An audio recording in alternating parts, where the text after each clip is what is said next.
Meus amados, vamos meditar na palavra de Deus. Quantos querem ouvir a palavra de Deus, digam amém.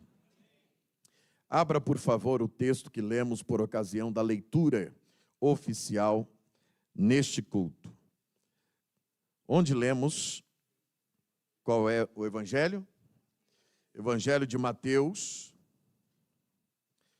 O capítulo é o capítulo de número 15. Eu quero destacar o verso de número 8 para tratar aqui de um tema com os amados irmãos. Capítulo de número 15.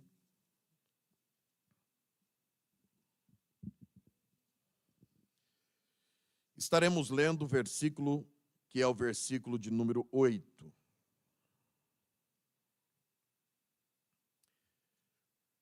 Glória a Deus. Quantos que já localizaram o texto podem sinalizar com amém? Amém. Diz assim o texto, eu vou ler aqui na Nova Versão Internacional, a NVI, que diz: Este povo se aproxima de mim apenas de lábios. Este povo se aproxima de mim apenas de lábios, mas o seu coração está longe de mim. Eu vou ler uma vez mais. Este povo se aproxima de mim apenas de lábios, mas o seu coração está longe de mim. Amém.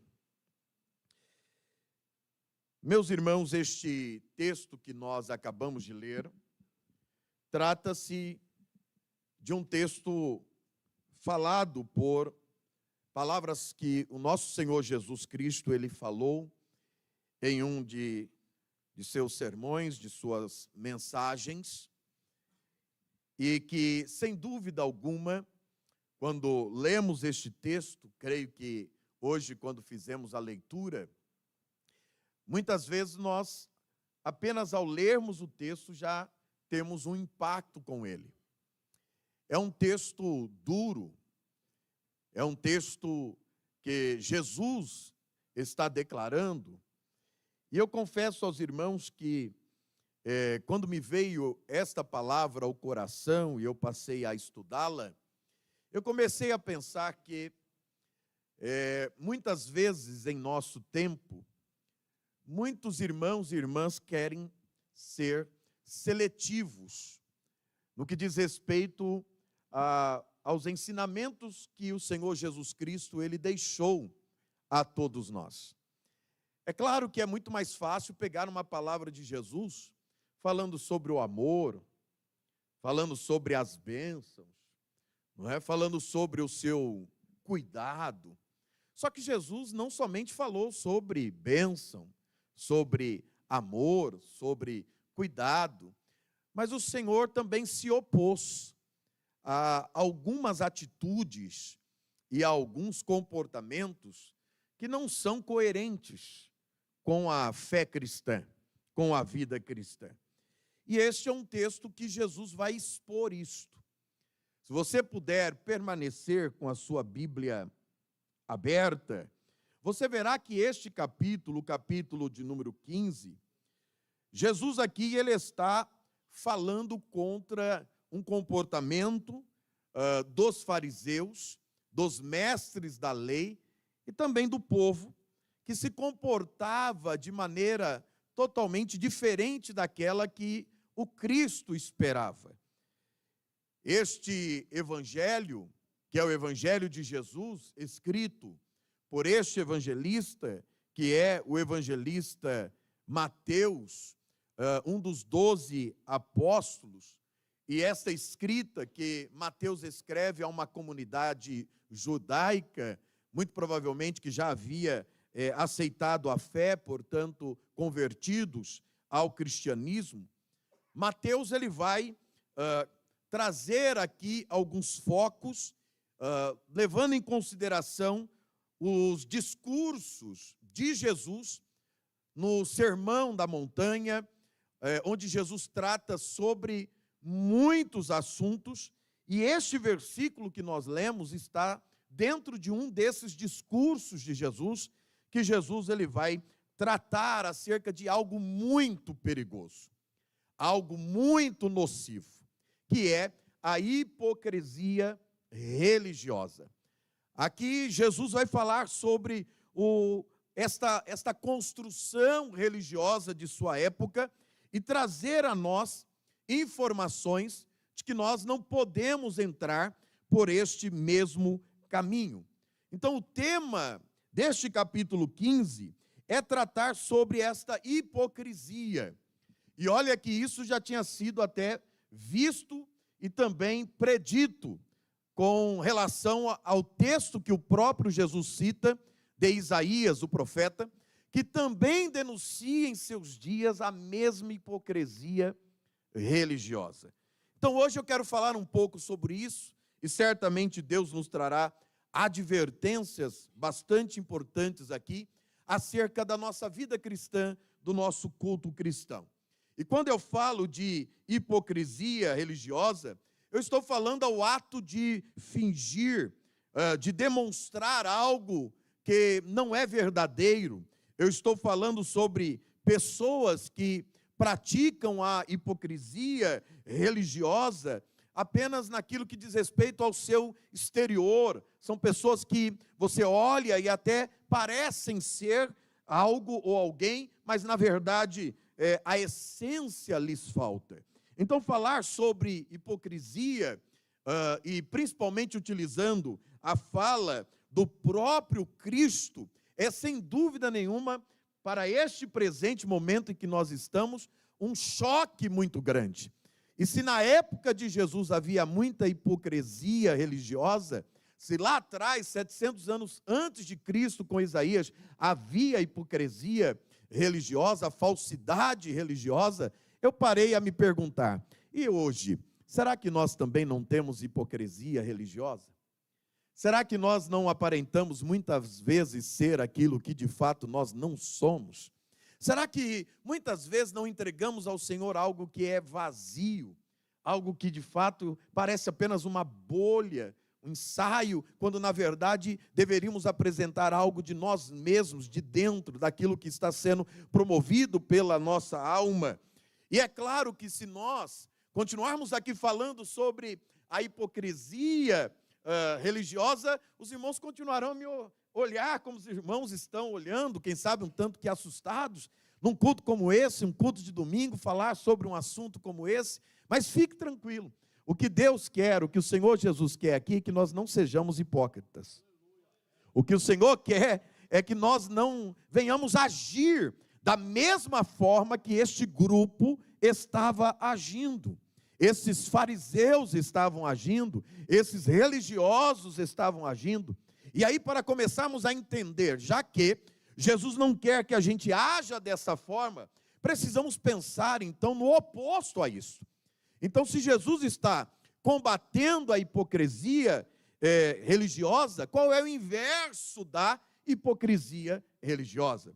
E o inverso da hipocrisia é a sinceridade religiosa. Então, o que é que Jesus quer? Jesus quer uma sinceridade. O Senhor, Ele sabe o quão fracos nós somos. O Senhor sabe o quão pecadores nós somos.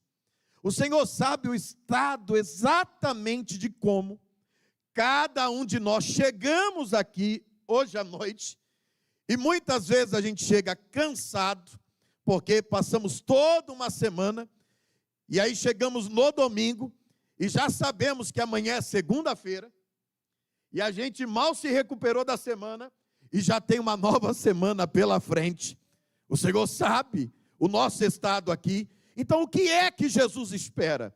Ele espera a nossa sinceridade. E não tem nada melhor, querido, diante de Deus, do que apresentar a Ele algo de maneira muito sincera. Quando a gente se apresenta diante dele e a gente diz: Senhor, não foi fácil essa semana. Foi uma semana difícil. Eu estou cansado, eu estou cansada, mas eu me esforcei, na minha pouca força, para chegar à tua casa hoje à noite. Só o Senhor sabe como eu cheguei, mas eu estou aqui, na tua presença, carente e necessitado de ouvir a tua voz, de ouvir a tua palavra. E aí não precisa se fazer de ninguém, seja você mesmo. Não precisa se demonstrar como se fosse de outra forma, não. Seja claro com o Senhor. Estejamos aqui diante dele com sinceridade. E aí eu passei a estudar e comecei aqui a escrever alguns pontos para nós tratarmos aqui a sinceridade religiosa, que envolve uma prática de viver de acordo com os princípios e os valores religiosos que uma pessoa professa, tanto em suas ações, aquilo que é externo, como também em seu coração, aquilo que ninguém pode ver. Porque muitas vezes estabelecemos algo que é incoerente entre as ações e o nosso sentimento, o nosso coração. Mas Deus é aquele que vê tanto o que sai da tua boca, como aquilo que está bem guardado dentro do teu coração. Quando você abre a boca para dar glória a Deus, Ele sabe se essa adoração é apenas de lábios, ou se ela é lá do fundo da tua alma, como alguém que está dizendo, eu estou aqui e eu preciso lhe adorar. Veja se não é esta denúncia. Jesus está aqui dizendo, este povo me honra apenas com seus lábios. Então, se há aqui uma honra pelos lábios, o que é que está acontecendo? Eles estão até dizendo algo. E isso que eles estão dizendo, honra a Deus, louva a Deus. Mas o Senhor está dizendo, o seu coração está longe de mim. E aí eu escolhi aqui a NVI, a Nova Versão Internacional, que diz, este povo se aproxima de mim apenas de lábios. Veja que na fala há uma proximidade, mas no seu coração, o texto diz, estão longe. E como é que eu posso me aproximar de lábios, mas manter o meu coração afastado do Senhor? E aqui está o perigo, porque você pode estar aqui, próximo da casa do Senhor, dentro da casa do Senhor, mas o seu coração pode estar longe da presença dEle. Quem nunca veio para um culto, sentou e ficou pensando lá fora, nos problemas, nos dilemas, nas angústias, nas dificuldades, mas este tempo que você preservou e reservou para Deus neste culto, você deve entregar-se a Ele inteiramente. Ah, pastor, mas e os problemas? Os problemas estão lá, não se preocupe com eles. Deixe para se ocupar com eles na segunda-feira. Deixa para se preocupar com eles quando tocar lá o alarme para você despertar amanhã. Mas e agora? Você veio para a casa do Senhor fazer o quê? Qual foi o sentido de você pegar uma noite fria como esta, chuvosa como esta, e vir para dentro de um templo como este, se não foi para adorar, para glorificar, para exaltar o nome santo do Senhor, não somente com seus lábios, porque Ele vê para além disto, Ele vê o teu coração, Ele vê o meu coração, glória a Deus. E aí, se você observar comigo, sobre a sinceridade espiritual ou religiosa, você deverá pensar também sobre o que é uma falsa adoração e o que é uma verdadeira adoração. É isso que Jesus está combatendo aqui. É muito difícil a gente conviver com alguém que é falso. E permita-me, por favor, perguntar a você. Você gosta de conviver com alguém que é falso? Os que gostam aqui dizem, pastor, eu gosto. É bom demais, pastor. Eu me sinto bem demais, pastor. Principalmente quando alguém é muito falso. Tem alguém que gosta, não? Hã? Nós não gostamos, queridos, de conviver fechamos até a porta, nos afastamos, porque é muito ruim você conviver com alguém que está sendo falso. Agora imagina, se no relacionamento homem-homem, mulher-mulher, humano, a gente já não suporta a falsidade, imagina a falsidade na adoração. Você consegue imaginar isso? Falsidade para com Deus. Quem é que está denunciando isso aqui? Jesus. E Jesus é o quê?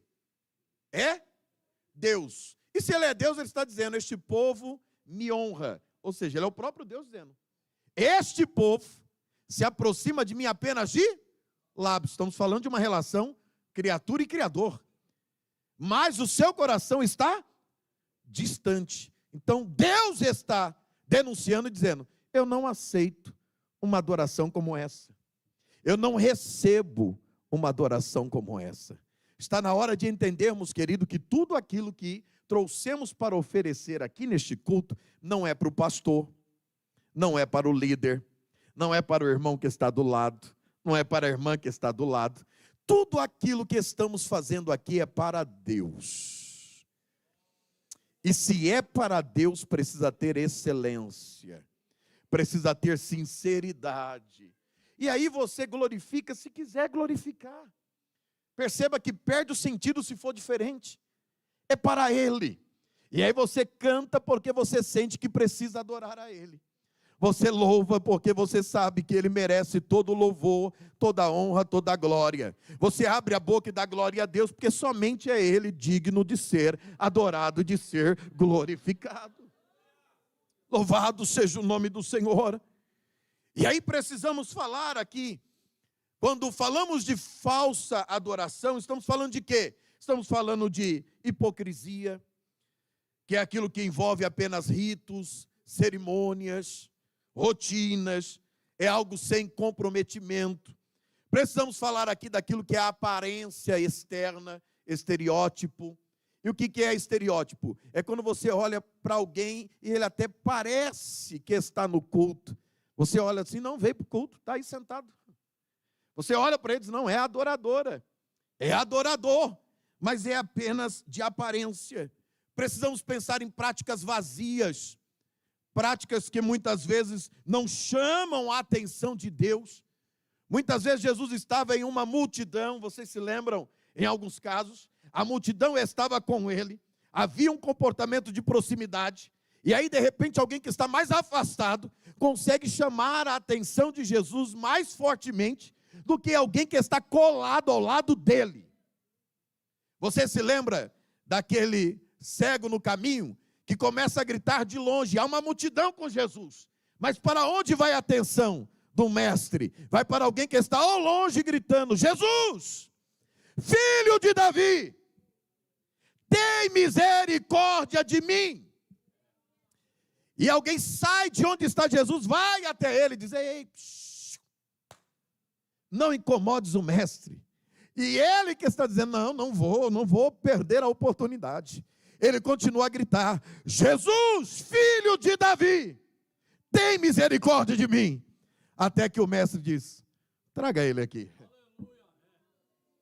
Aleluia. Jesus parou, interrompeu tudo e diz, não, há alguém que não está só ao meu lado, há alguém que não somente caminha comigo, há alguém que não somente está entre a multidão, tem alguém que está chamando a minha atenção com sinceridade. Uramanterra darabacaia soa. Aleluia. Você se lembra de Jesus apertado com a multidão?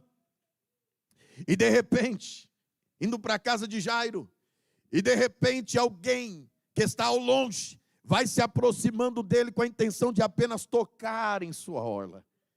E quando vai se arrastando, fraquinha, toca na orla, e ao tocar na orla, o sangue, a hemorragia que ela tinha há 12 anos é estancado. Oh, glória a Deus!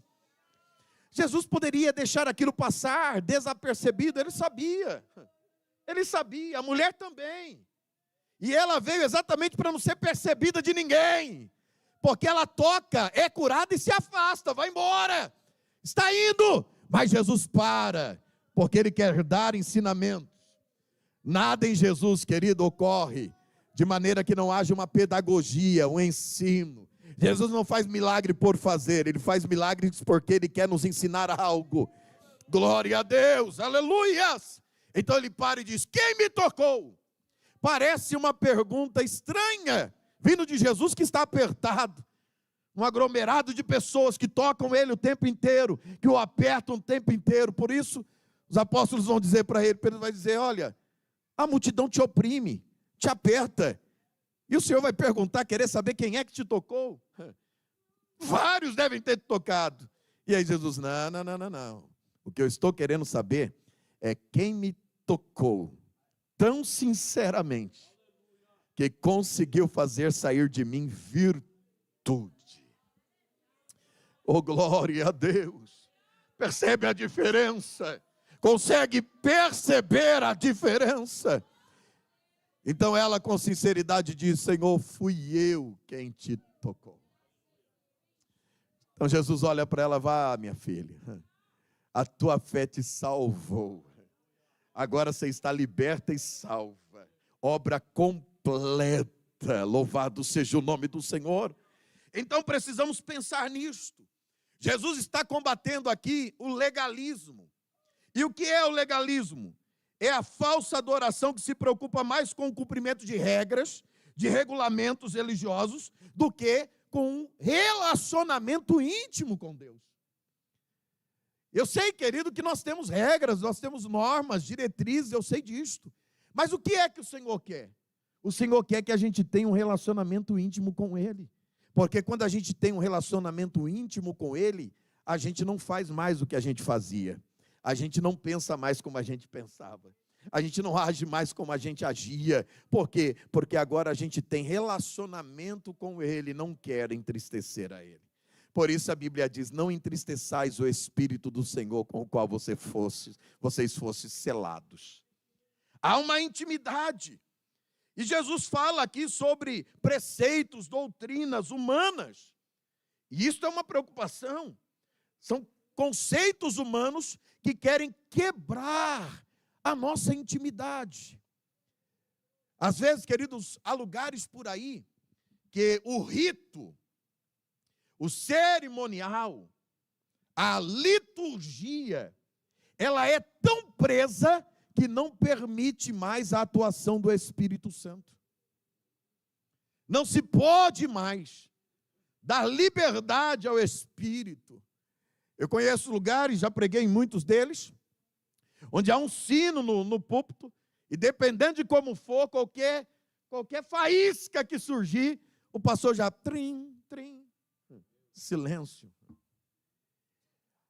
Algo foi robotizado, sistematizado ao ponto de que a gente já não fica mais com a sensação tão gostosa de um culto pentecostal. E qual é essa sensação? É de que algo pode acontecer a qualquer momento. Eles estão no cenáculo, todos reunidos no mesmo lugar, já há 10 dias, e de repente veio do céu um som, como de um vento veemente e impetuoso, e encheu toda a casa. Nós precisamos continuar acreditando nisso. Do quê? De que a gente está aqui e de repente uma palavra vai no coração e a gente começa a chorar. De que de repente a gente está aqui e o Senhor levanta um aqui, levanta outro ali. Ou que o Senhor resgate esta adoração sincera. De que de repente a gente está cantando, está adorando e não tem problema parar o hino. Não tem problema quando a gente se envolve tanto, toma tanto, que a gente não consegue nem cantar, não tem problema. Ah, mas alguém vai dizer, não completou o hino. Mas outros vão dizer, glória a Deus, está cheio. Está cheia da presença de Deus, aleluia. Você ainda acredita que no culto o Senhor pode curar, o Senhor pode batizar crentes com o Espírito Santo, o Senhor pode... Não, é verdade que você ainda acredita que uma palavra pode entrar no teu coração e mudar toda a tua história. Louvado seja o nome do Senhor. E aí, para que tenhamos esse entendimento, vamos trabalhar diferente aqui. Para não falar dos elementos da falsa adoração, vamos falar dos elementos da verdadeira adoração, do verdadeiro culto. Para que possamos aplicar aqui, claro que eu estou sucintamente pontuando, até porque do tempo. Mas os elementos da verdadeira adoração são, primeiro, sinceridade. A verdadeira adoração é baseada em um coração sincero e rendido a Deus, sem hipocrisia. E sabe o que é hipocrisia? A palavra hipocrisia? Essa palavra ela tem origem no teatro grego, nas peças teatrais na Grécia. Via de regra, era ligada diretamente às máscaras utilizadas naquelas peças, onde os atores, eles fingiam ser outras pessoas, encenavam, e as pessoas que estavam na arquibancada, no auditório, viam aquilo, não sabiam quem estava por trás daquelas máscaras, e ali havia uma série de atitudes muito bem programadas, ensaiadas, para que fosse uma realidade diferente daquela que de fato é. E essa palavra, então, ela vem para o Novo Testamento. Você não encontra hipocrisia, nenhuma palavra relacionada a ela no Antigo Testamento. Não tem. Existe falsidade no Antigo Testamento, mas palavra no hebraico relacionada à hipocrisia você não vai encontrar. É algo que vem dos gregos para o Novo Testamento, que foi escrito em grego. E aí Jesus usa isso. Jesus pega exatamente essa palavra para dizer assim, olha, na adoração, no relacionamento com o eterno, ninguém pode chegar diante dele com máscaras. Não se pode agir como no teatro. Nada é teatral. E aí hoje que a performance, ela vem muito acima até mesmo do conteúdo, porque alguém que vai pregar, muitas vezes se preocupa mais com a performance do que com o conteúdo daquilo que ele está entregando. E às vezes é tanta performance, tanta firula, e sequer lê a palavra, sequer fala de Jesus, sequer usa uma mensagem cristocêntrica. E aí muita gente fica animado, alegre, se movimenta tal, e aquilo tudo é teatral. E aí Jesus chega para esses que gostam, né? Os fariseus, os doutores da lei, e diz assim, vocês, na verdade, fingem de se aproximar de mim. Vocês se aproximam com os lábios, mas o coração de vocês sempre mantiveram-se longe. E aí eu começo a falar de proximidade. Nós queremos estar próximos do Senhor. Quantos vieram para esta casa hoje dizendo assim, eu vou para me encontrar com Cristo? Embora seja parte do nosso culto revermos os nossos irmãos, embora seja parte do nosso culto a nossa confraternização, eu não sei você, mas hoje eu vim para esta casa para ter um encontro com Deus. Você consegue conferir com alguém aí do teu lado, verificar com ele? Você veio encontrar quem aqui nesta noite? Consegue falar isso para ele? Quem que você veio encontrar? Eu sei que é bom demais, irmãos, rever aqui meus companheiros, pastor Paulo, pastor Neto, pastor Ari, presbítero Celso, meu pai, os demais irmãos que estão aqui, coral da igreja, hoje pude estar com eles aqui, numa confraternização, isso é bom demais. Mas eu saí da minha casa, numa noite como esta, chuvosa, perigosa, e eu vim para este templo, porque eu sei que Jesus está aqui. Ele está em nosso meio, glória a Deus, em Sol maior. Ele está em nosso meio. E aí eu venho, você vem também para quê? Para termos um encontro com Ele, para melhorarmos o nosso relacionamento. Isso acontece comigo e acontece com você. Quando a gente fica muito tempo sem ver alguém, a gente diz assim, olha, nós precisamos marcar um encontro para a gente colocar a conversa em dia. Não é isso? Para a gente se atualizar. E eu pergunto, como é que alguém consegue ficar tanto tempo sem se encontrar com Jesus? Como é que consegue? Como é que consegue ficar tanto tempo sem orar? Como é que consegue ficar tanto tempo sem jejuar? Eu pergunto, responda só para você. Qual foi a última vez que você fez um jejum? Que você separou um tempo da sua vida para nutrir seu relacionamento com o Eterno. Qual foi? Ah, pastor, mas jejum ainda é algo para se fazer? Jejum ainda é algo para se fazer. Jejum ainda é necessário. Sabe quando você fica com aquele sentimento, não, eu vou separar a minha vida, porque eu quero sentir coisas novas de Deus.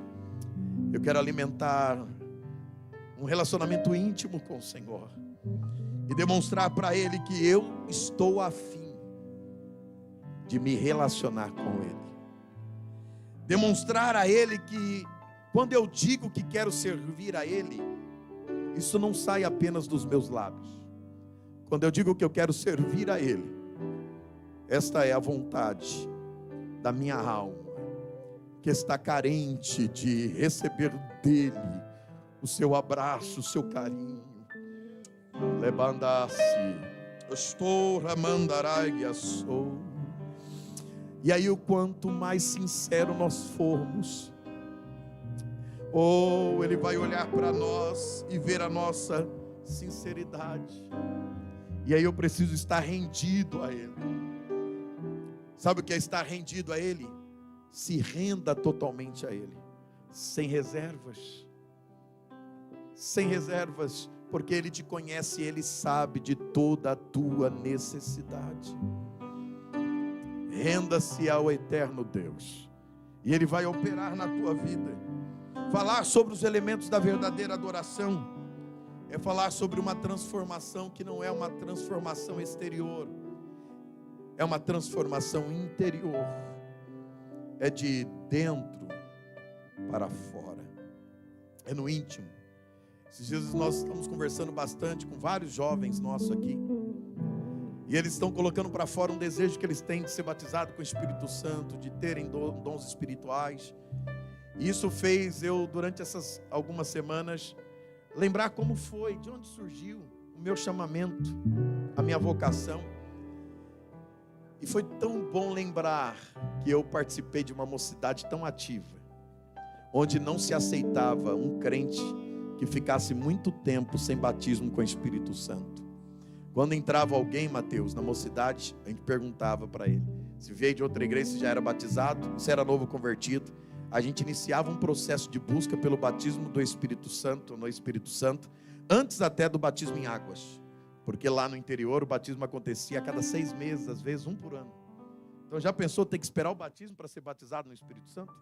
Não, a gente já começava a orar, e aí todo mundo orava, era uma meta daquele grupo. E eu lembro quando eu cheguei lá, cheguei do mundo, estava desviado, e a primeira coisa que eles falaram assim, não, buscar a Deus. Como é que é? Me ensinaram. Faça um compromisso com Deus de jejum, de oração, ore de manhã, tarde e noite, e vem para o culto de oração. Aí tinha um culto com os jovens lá, que eles ficavam meia hora de oração, e a meia hora de oração eles oravam uns 10, 15 minutos, depois levantava todo mundo e ia para cima de quem não era batizado, colocava a mão na cabeça e falava, Jesus, batiza, batiza, batiza, batiza, batiza, até Jesus batizar com o Espírito Santo. E aí era uma congregação tão pequena, num vilarejo, como já disse aqui para vocês, mas a maior parte daqueles jovens, todos eles se tornaram pastores, missionárias, esposas de obreiro. E alguém diz assim, mas por que será? Por que será? É porque havia vontade de um relacionamento íntimo com o Senhor. Como eu quero que o Espírito Santo leve esta palavra ao teu coração para dizer, eu sei, é pleno século 21, mas Jesus ainda quer se relacionar com você.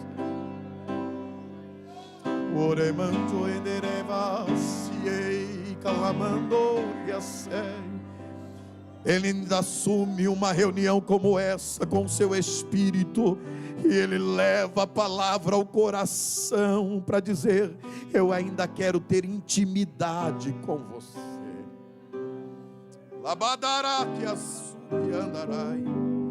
É ter o espírito de gratidão, de louvor, obediência a Ele, espírito de humildade, de submissão, é ainda ter busca pela santidade.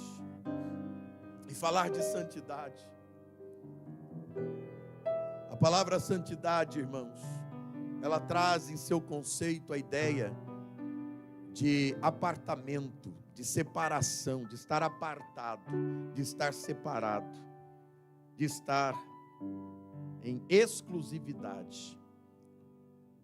Quando nós falamos de santificação, nós estamos dizendo de, por que não, como ouvimos aqui na sexta-feira, fazemos um jejum de redes sociais, de bate-papo? Por que não? Por que não pararmos um pouco essa agitação toda da metrópole como nós temos e começarmos a entrar pela madrugada buscando a Deus, dizendo: Senhor, traga um avivamento sobre a tua igreja, traga um avivamento sobre o teu povo. Eu não sei quanto tempo você tem de evangelho, eu não sei quanto tempo você tem de caminhada, mas eu preciso lhe dizer: a igreja que vai subir no arrebatamento da igreja não é uma igreja apática, não é uma igreja fria. A igreja que vai ter o encontro com o Senhor Jesus Cristo não é uma igreja que não se relaciona com Ele. Ele vai levar, querido, aqueles que estão em íntimo relacionamento. Eu não estou dizendo que Ele levará perfeitos, porque o aperfeiçoamento da igreja se cumprirá em sua função plena quando do arrebatamento, quando aquilo que é corruptível se revestir da incorruptibilidade, e aquilo que é mortal se revestir da imortalidade, e recebermos estes corpos incorruptíveis. Aí estaremos em nossa forma plena e nunca mais pecaremos. Eu não estou falando aqui de pessoas perfeitas, não, eu estou falando de pecadores remidos, mas que ainda preservam, ainda nutrem o desejo de serem tocados pelo Espírito de Deus. Aleluia. Aqueles que ainda não aceitam participar de um culto como esse e sair daqui da mesma forma como chegaram. Você veio para cá para dar a Deus adoração, e se Ele recebeu a nossa adoração, você vai sentir algo. Porque quando a gente toca nele com sinceridade, sai dele virtude, e ele preenche a nossa alma, ele alimenta o nosso espírito, e a gente sabe que a gente está na presença dele, falando com ele, adorando a ele e recebendo dele graça, vigor, fervor espiritual. Rakandaya sergastou, aleluia. E eu tenho esses últimos dias, e por isso estou pregando, ensinando sobre a espiritualidade, e o Senhor tem me feito descer na oração, no jejum, para que a gente possa viver um tempo transformador.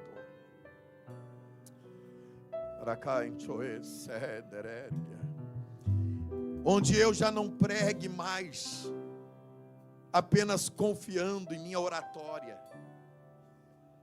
em minha capacidade de produzir sermões, onde eu não cante mais confiando apenas nas técnicas que aprendi ao longo da vida, no uso do diafragma, da impostação vocal, onde quando eu for me dirigir a Ele, eu me preocupe muito mais com aquilo que está no interior da minha alma do que aquilo que está sendo produzido pelos meus lábios. Lembro-me a sergue, a nagar e a show. E aí quando eu estiver sentado em uma casa como essa, emitindo aqui meu louvor, minha adoração, eu preciso entender que não é tão somente o meu irmão do lado que está ouvindo, a minha irmã do lado, não. Eu estou aqui olhando para os céus e dizendo: Senhor, recebe o meu culto, recebe a minha adoração, mude a minha vida, transforme-me, Senhor, leva-me às águas tranquilas, refrigera a minha alma. Ei, joenda se calamandarai sei, recondobria suri andarai. Oh, glória a Deus, aleluia. Que haja um elevo espiritual Que você saia hoje desta casa sabendo, será sim uma semana difícil, mas o Senhor está contigo para atravessar esta semana, e você poderá dormir com Ele, você poderá se despertar com Ele, você poderá passar a manhã com Ele, você poderá almoçar com Ele, você poderá passar a tarde com Ele, jantar com Ele, voltar para a tua casa com Ele, viver com Ele em um relacionamento de intimidade. Quando a gente é íntimo de alguém, a gente não esconde nada, não há reservas, tudo está claro. Então você poderá dizer a Ele: Senhor, olha aqui, entra, veja o meu coração, veja a minha alma, olhe para dentro de mim, oh glória. E eu termino e concluo aqui esta mensagem, chamando a tua atenção para a expressão da NVI. Jesus está dizendo: vocês se aproximaram de mim. Eles estavam pertos fisicamente, com seus lábios. E a palavra que Jesus usa aqui, cardia, coração, muitas vezes é traduzido como sentimento. Mas os seus sentimentos, eles estão longe, afastados. É Jesus dizer: está no culto, mas o pensamento não está aqui. Está no culto, mas o sentimento está dizendo: pastor, termina logo, eu tenho que ir para casa, eu tenho que deitar na minha cama, ou assistir alguma coisa que vai passar na televisão. Está aqui, mas não se conectou com Ele. E quão triste é isto: estar num lugar, mas não está inteiro, estar em um lugar, mas não está devotado ao Cristo que está aqui. E é por isso que hoje o Senhor nos traz essa realidade. Que tal termos uma conversão genuína de atitude hoje aqui? Uma transformação. E a partir de agora, eu e você começarmos a falar: eu vou fazer valer a pena cada culto, cada ministração. Quem aqui já experienciou Deus visitando em ensaios? Porque quando a gente está ensaiando, a gente também está adorando. Oramante oredefacia candarai. Aleluia. Você já sentiu a presença de Deus indo para o seu trabalho? Quando você coloca um hino e aquele hino começa a falar com você e você começa a adorar, e você percebe: eu não estou só, Ele está comigo, Ele está aqui. Alguém poderá pensar que isso é utopia, mas eu lhe garanto, querido, a presença dele é real, e você pode conviver sem, ou você pode conviver com ela, viver com ela. E para isso precisamos nos aproximar dele de uma maneira inteira. Não fique apenas na superfície. Não queira se relacionar com Ele, viver um vazio existencial. Ele ainda preenche a nossa alma, Ele ainda alimenta a nossa alma. Aleluia! Está na hora de nós começarmos a pensar mais sobre isto, a vivermos mais isto. Quem foi que disse que este culto era para ser assim? Talvez você diria: eu esperava até outra palavra. E Jesus está dizendo: eu esperava ter um relacionamento mais íntimo contigo. Esses doutores da lei, fariseus, foram até Jesus e esperavam ouvir outras palavras dele. Só que Jesus confrontou a realidade deles. Confrontou ao ponto de dizer: vocês são religiosos, vocês são detentores da verdade, vocês são fariseus. E os fariseus eram aqueles mais fervorosos na ideia de se cumprir a lei e a tradição. Só que na verdade era só uma roupagem, era só o exterior. E Jesus está dizendo: eu não quero nada disto. Eu não estou interessado em nada disto. Eu estou interessado em me encontrar com alguém que seja verdadeiro, íntimo, que me adore em espírito e em verdade.